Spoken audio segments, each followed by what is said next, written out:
The silent burnout of the kind-hearted when helping others becomes self-harm. The Buddhist wisdom of knowing when to walk away. There's a certain kind of exhaustion that doesn't come from work. It doesn't come from stress or even tragedy. It comes from giving too much to the wrong people. It's the quiet burnout of the kind-hearted. The fatigue of carrying burdens that were never yours to carry. The ache of helping people who never wanted to be helped. If you've ever found yourself constantly giving to someone who never says thank you, never changes, never grows, you already know this pain. You've watched them drown while refusing to swim. You've extended your hand 100 times, only to be pulled into their chaos. You've given love, time, money, energy, hoping it would spark something in them. And yet, all you got back was silence. Or worse, resentment. At first, you told yourself you were doing the right thing. That this was compassion. That this was kindness. That maybe if you just gave a little more, they would finally transform. But they didn't. They stayed stuck. And you started fading. Buddhism teaches that compassion is a supreme virtue. But what many forget is that the Buddha never taught blind compassion. He taught wise compassion. Discernment. Boundaries. Awareness. Not everyone is ready to be saved. Not everyone wants to be healed.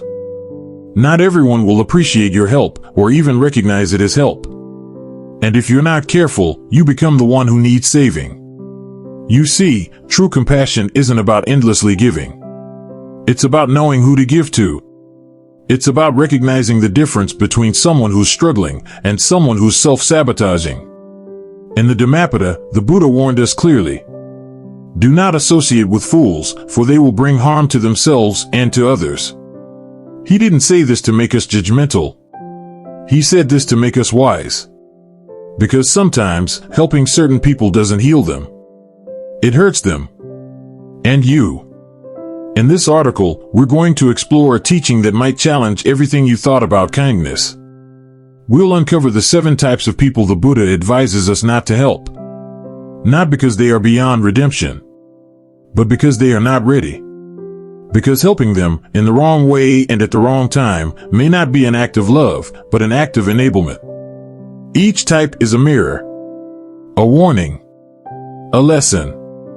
And as we walk through each one together, we won't just talk about Buddhist scripture, we'll go deeper.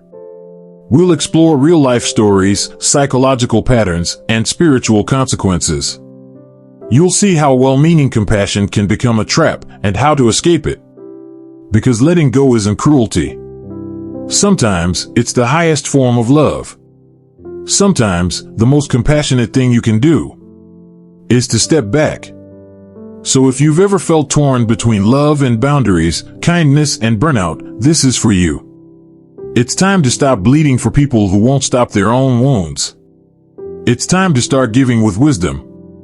Let's begin. 1. The lazy and idle, when kindness becomes enabling. You cannot light someone else's fire while they're pouring water on their own wood. We've all met them, the friend who always has a new excuse, the sibling who never seems to catch a break but also never makes an effort, or the coworker who constantly complains but never takes initiative. At first, you feel sympathy. Then you try to help. You offer encouragement, advice, maybe even money or resources. But weeks go by, then months, and nothing changes. In fact, the more you help, the more they lean on you, and the less they seem to do for themselves. You start to wonder, am I helping or enabling? The Buddhist view on laziness. In Buddhism, laziness is not just about being physically inactive. It's seen as a mental and spiritual stagnation, a refusal to engage with the effort required for growth. The Dhammapada warns, an idle person who does not strive, who is lazy and given to idle talk, who is weak in will and mind, will never find the path to wisdom. Laziness is not harmless. It is a subtle form of self-destruction. It dulls the mind, weakens the will, and blocks the path to awakening. And when we continue to carry those who refuse to walk, we not only disrupt their karma, but we also deplete ourselves. A personal story, carrying what wasn't mine. A few years ago, I had a close friend, let's call him Dan. Dan was talented, smart, and deeply spiritual in his words. But he always seemed to be in some kind of crisis. He couldn't keep a job, he struggled with money, and he often stayed in bed all day, saying he was overwhelmed by life. I tried everything. I helped him build a resume. I connected him with job opportunities. I paid his rent once when he was facing eviction. I listened to his emotional spirals for hours. And yet, nothing changed. Every effort was met with resistance. Every opportunity was met with a new excuse.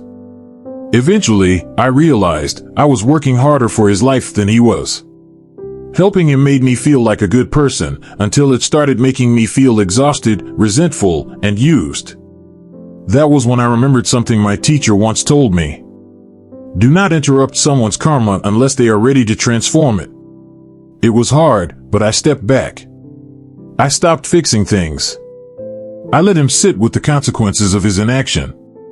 Months later, he finally found his own motivation. Not because I carried him, but because I stopped. The danger of enabling. Here's what often happens when you help a lazy person who refuses to help themselves. They become dependent, not empowered. They avoid accountability because you're always cleaning up the mess. They learn helplessness because they never face the discomfort that forces growth. You think you're helping, but you're actually interfering with the natural lessons life is trying to teach them. Imagine a caterpillar inside its cocoon. If you cut it open to help it hatch faster, you weaken it. It's the struggle that strengthens its wings. In the same way, struggle is essential for human development. Helping too soon, too much, or too often robs people of that struggle. The power of sacred effort. In Buddhist teachings, one of the components of the Eightfold Path is right effort, samavayama. This doesn't mean obsessive hard work, it means making intentional, wholesome efforts toward growth. When someone refuses to take right effort, when they settle into excuses, distractions, or apathy, they step off the path. And when we try to drag them back onto it, we exhaust ourselves, often in vain. You cannot make someone care about their own evolution. You cannot wake someone who is pretending to sleep. How to recognize the lazy and idle. Here are some common traits of people who may fall into this pattern.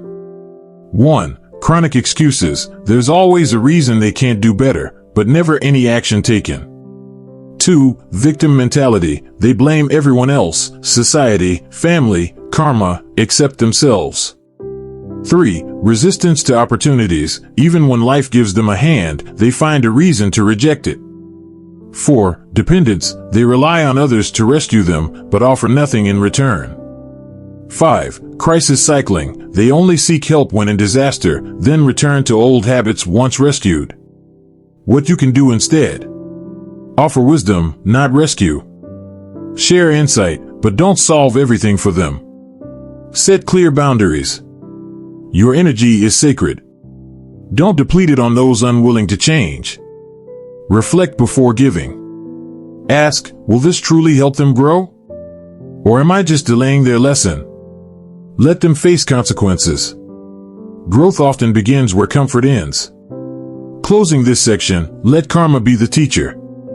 If you are helping someone who refuses to take responsibility, step back.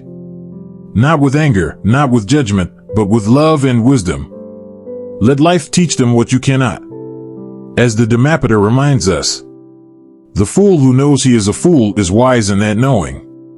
But the fool who thinks he is wise is truly a fool. Help only those ready to help themselves. The rest must walk through their own fire before they're ready to rise. 2. The ungrateful, the emotional cost of helping those who don't appreciate it. You can pour your soul into someone's cup, but if theirs has no bottom, it will never be full. There's a particular kind of heartbreak that doesn't come from rejection. It comes from giving everything to someone, your time, your care, your sacrifice, only to receive silence in return. No thank you. No recognition. No acknowledgement that you even tried. It's the wound of helping the ungrateful. And it goes deeper than most people realize. When compassion meets entitlement.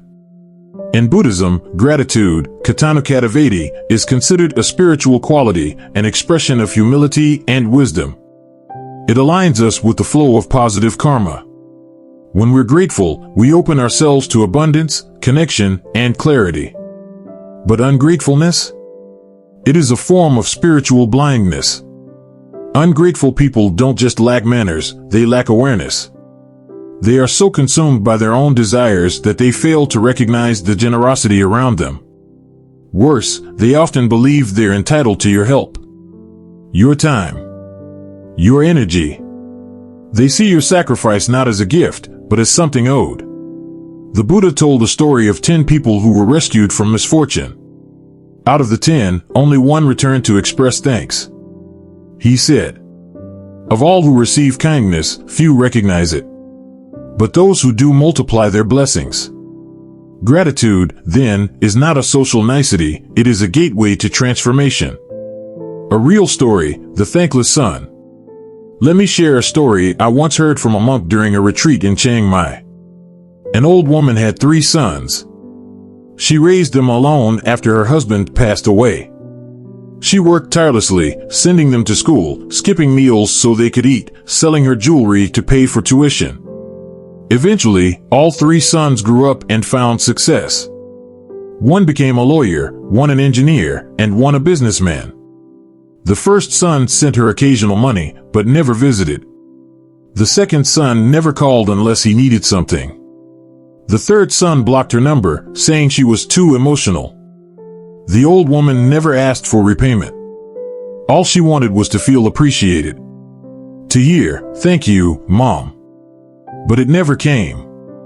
One day, she donated her home to the local monastery. When the sons found out, they were furious, not out of love, but because they thought they deserved the house. The abbot simply told them, "A gift that is not recognized becomes a curse to the soul that rejects it." That line never left me. Why gratitude matters. Helping someone who is ungrateful isn't just unrewarding, it's destructive. Here's why. It creates imbalance. Giving and receiving should be part of a sacred exchange. Ungrateful people interrupt that flow. It drains your spirit. Giving without acknowledgement can erode your motivation, joy, and mental peace. It feeds entitlement. The more you give to someone who lacks gratitude, the more they expect, and the less they value. And worst of all, it teaches them that they don't need to change. That they can take and never say thank you. That's not compassion. That's codependence. How to recognize the ungrateful. You might be helping someone ungrateful if they never say thank you, even after major sacrifices. They only show up when they need something. They act annoyed when you set boundaries or say no. They compare your help to others, as if what you did wasn't enough. They guilt trip you for not doing more. Sound familiar? These people can be family, friends, co-workers, even spiritual companions. Gratitude isn't about big gestures. It's about presence, awareness, humility. When it's missing, something sacred is broken. The spiritual consequence of ingratitude. The Dhammapada teaches. The ungrateful disrupt the harmony of giving. They sever the flow of merit and turn blessings into burdens. Think of your kindness like water flowing from a spring. When it reaches fertile soil, it gives life. When it falls into a bottomless pit, it disappears. Ungrateful people are bottomless pits. No matter how much you give, it will never be enough. And sometimes, they won't just ignore your kindness. They'll turn against you. Have you ever helped someone in their darkest hour, only for them to later cut you off? Or worse, talk behind your back. Make you feel like your kindness was manipulation. It's a hard pill to swallow, but it's real. What you can do instead. Redirect your kindness. There are people in your life who will cherish what you give. Find them. Practice wise compassion. Give where it uplifts, not where it is swallowed whole. Detach from outcome. Not everyone will value what you offer. That doesn't make your gift less meaningful, but it should affect where you give next. Set spiritual boundaries. You're not a failure for choosing to stop helping someone who refuses to appreciate you. You're wise. Closing this section, the gift of letting go. Helping the ungrateful often feels like an emotional tax you didn't agree to pay. But you don't have to keep paying it. Sometimes, stepping back is the only way they will ever learn. And even if they never do, you've already learned something essential. Your compassion is sacred.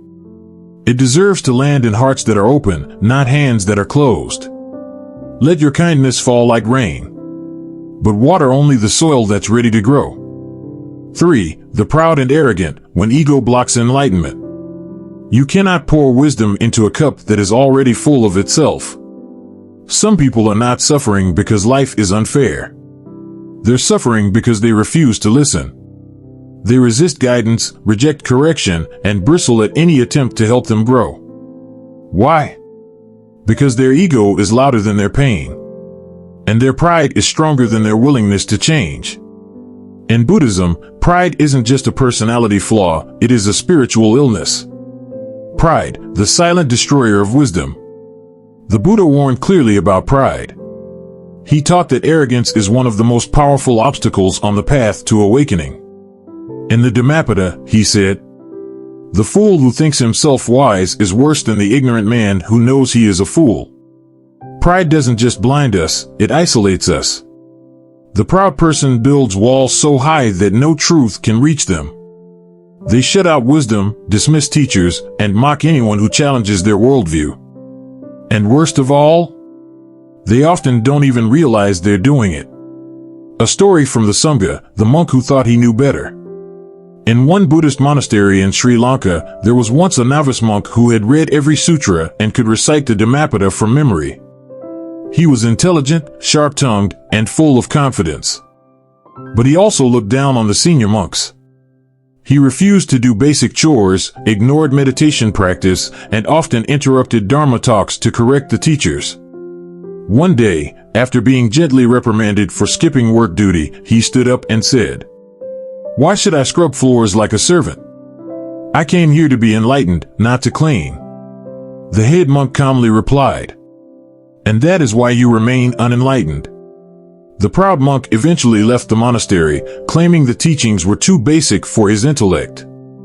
A year later, he returned, sick, bitter, and disillusioned. Life had humbled him in ways the Dharma could not. He bowed before the teacher he once mocked and whispered, "I was wrong. I knew the words, but not the way."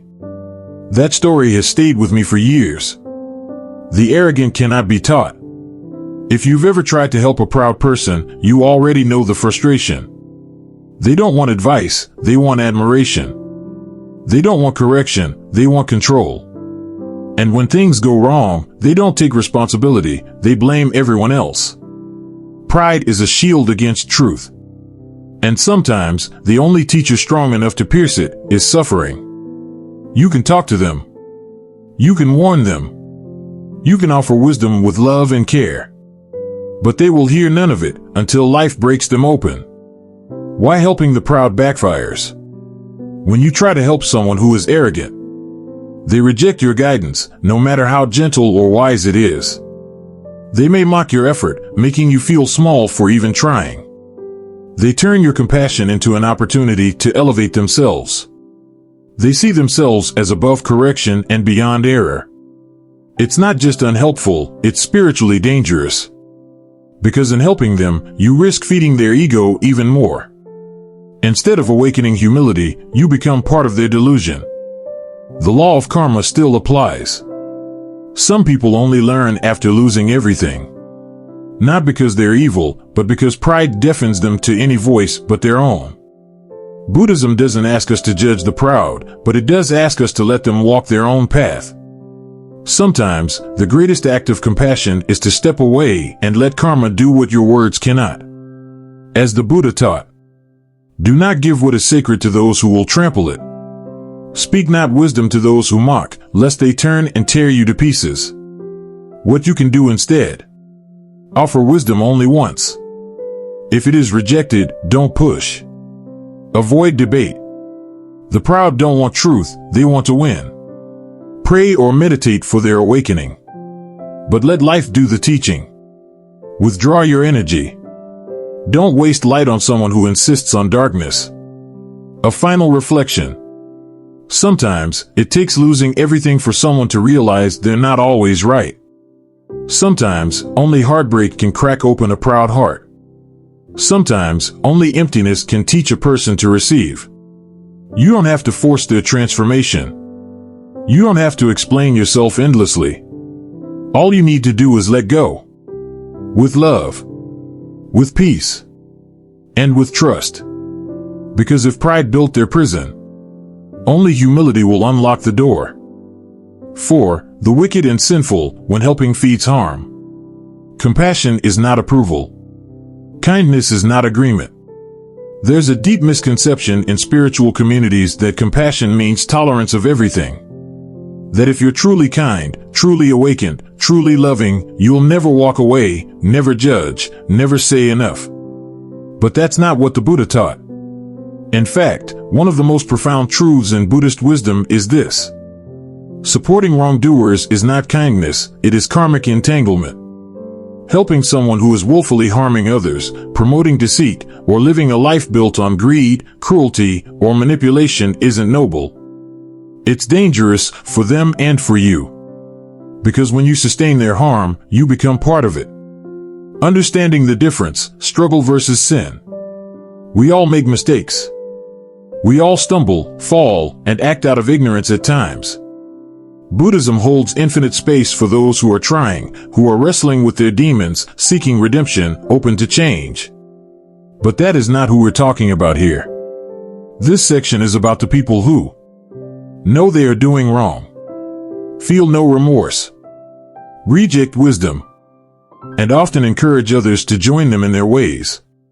These are the willfully wicked, the ones who do not fall into darkness but choose to live in it. The Dhammapada warns, if one associates with fools, one suffers harm. But if one walks with the wise, one becomes wise. You become like the company you keep. No matter how strong your light, if you walk too long through smoke, you will begin to cough. A true story, the false guru. A young woman I knew, Maya, once followed a spiritual teacher in another country. He spoke eloquently of love, peace, and inner awakening. But behind closed doors, he manipulated his followers, demanded money, and used fear and guilt to control them. Maya, despite her intuition screaming otherwise, stayed for years. She kept thinking, if I show him kindness, he'll change. If I give more, maybe he'll stop hurting others. I can be the one to bring light into his darkness. But the more she gave, the darker it became. Eventually, the damage reached her own family, her finances, and her health. When she finally left, she realized something life-changing. I wasn't helping him. I was helping him continue. That line hit me like a bell in an empty temple. When helping becomes fuel. When you help someone who is doing harm, lying, cheating, stealing, abusing, you are not offering compassion. You are offering cover. You are shielding them from the consequences that might be their only hope of transformation. Sometimes the most compassionate thing you can do is say no. Set firm boundaries. Expose the truth. And walk away completely. This is not judgment. This is alignment. You are not required to set yourself on fire to keep a destructive person warm. The Buddhist view of unwholesome company. In the Sigalovada Sutta, the Buddha describes 4 types of false friends, those who flatter, exploit, abandon in difficulty, or lead others into harm. He urges followers to sever ties with such people, no matter how charming they may seem. Because kindness is not a performance, it is a spiritual responsibility. And enabling harm goes against the very heart of the Dharma. You are not more awakened for tolerating abuse. You are not more enlightened for staying in toxic cycles. You are not more loving for rescuing those who trample others. Wisdom means knowing where to plant your seeds. And some ground is poisoned. How to recognize the wicked and sinful. Here are signs that someone you're helping may not be seeking healing, but rather spreading harm.